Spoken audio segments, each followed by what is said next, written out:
அப்போஸ்தலனாகிய பவுல் தீமோத்தேயுவுக்கு எழுதின முதலாம் நிருபம் 4ஆம் அதிகாரம்.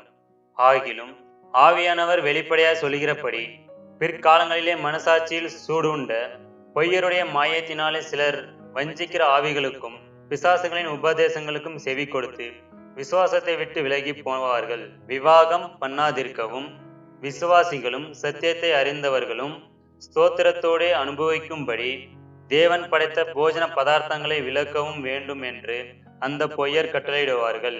தேவன் படைத்ததெல்லாம் நல்லதாய் இருக்கிறது, ஸ்தோத்திரத்தோடே ஏற்றுக்கொள்ளப்படுமாகில் ஒன்றும் தள்ளப்படத்தக்கதல்ல.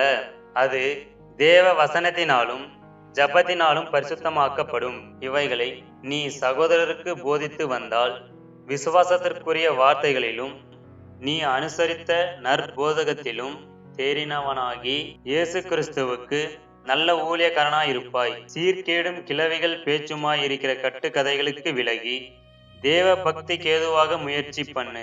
சரீர முயற்சி அற்ப பிரயோஜனம் உள்ளது.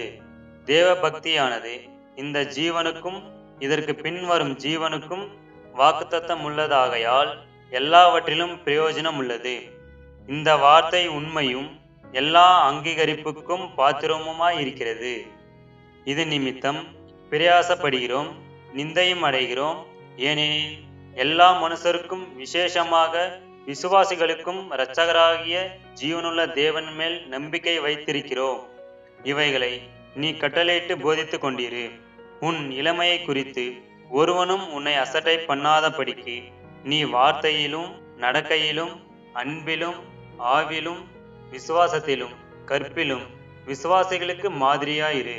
நான் வருமளவும் வாசிக்கிறதிலும் புத்தி சொல்லுகிறதிலும் உபதேசிக்கிறதிலும் ஜாக்கிரதையாயிரு.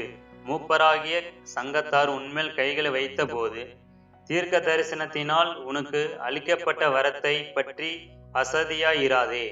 நீ தேறுகிறது யாவருக்கும் விளங்கும்படி இவைகளையே சிந்தித்து கொண்டு இவைகளிலே நிலைத்திரு.